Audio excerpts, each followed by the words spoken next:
All right, so let's get rid of our lovely table code there and see how we can link from one page to another. You've all spent plenty of time clicking on links, I'm sure, and they're actually really easy to introduce into your pages. So let's put our link inside a paragraph tag. And the tag that we use for links is the A tag. I believe that stands for anchor. We'll see specifically what an anchor link is in a few minutes' time. But first I want to show you how we can link to, for example, the Google homepage. So the A tag generally just has the one attribute, and that's href. So that's short for hyperlink reference. And that is the URL that we want to link to. So the full URL of Google is http://www.google.com. There we go. And then inside the A tag, you put whatever text you want to use for the link. So click here to go to google.com or something like that. So if we click there to go to google.com and then we click there, that takes us to the Google homepage. Simple. Now you can actually put anything you like in this A tag here. So here's a quick challenge for you. Can you put an image inside a link and then make it so that when you click on the image, it goes to a website of your choice, say Wikipedia. And you can use the same image that we used a couple of videos ago if you like. Go for it.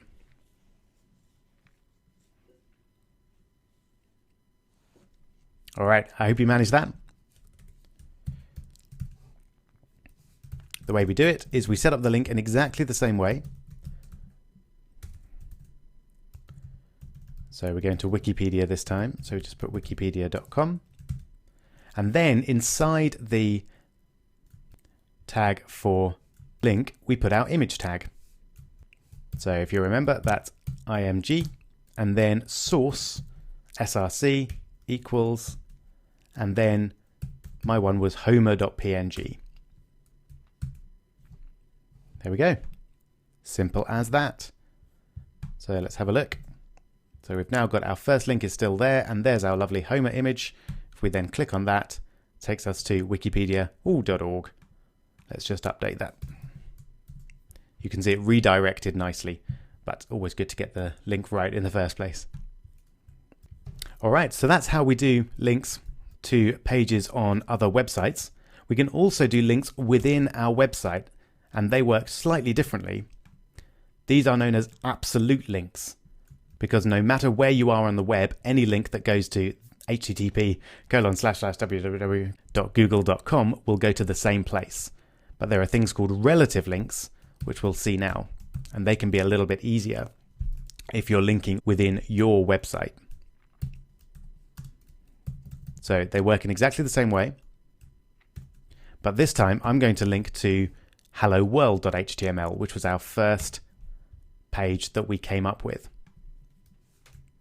And you can see this time I don't need to put http://.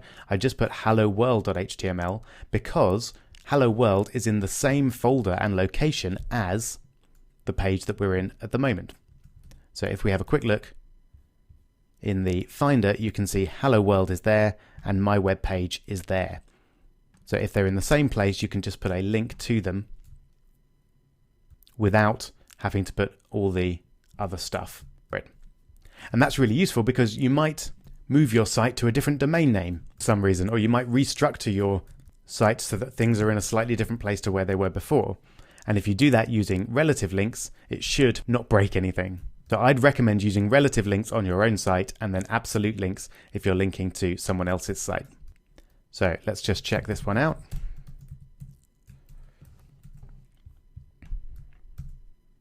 There we go. Hello World. And then you can see it links nicely to what I changed to Hello Rob earlier. All right. The last thing I want to show you about links, what I mentioned at the beginning, so anchor links, so linking within a page. Now, to make that clear, I'm going to bring in several homers to give my page a lot of content. So let's just have a look. There we go. We can scroll up and down all those homers now. And one thing that's very useful when you've got a nice long page like this is a link at the bottom that says back to top. You've probably seen those on a few sites, and they're really easy to create with HTML. And we do this using what's known as an ID. So I'm going to take my paragraph tag, which begins the page, and I'm going to give it an ID. And for now, we'll just give it an ID of top, like that. Now, IDs we're actually going to be using a lot. First in CSS for styling, and then in JavaScript to start getting bits of your web page interacting with each other. But for now, we'll just use them for this anchor effect.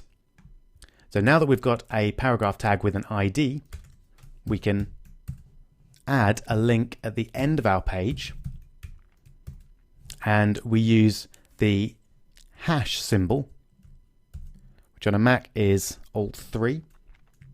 It'll be somewhere else on a PC keyboard, probably depending where you are in the world. And then after the hash symbol, we just use whatever word we use to describe our ID. So in this case, top. There we go. And then we just put in the text that we want to use for that link. And let's take a look. So now we scroll down and back to top. And that takes us right to the top of the page. Let's say, for example, that we wanted to jump to the third Homer. So 1, 2, 3. Can you add in a link just underneath back to top to jump to the third Homer on the page? Go for it.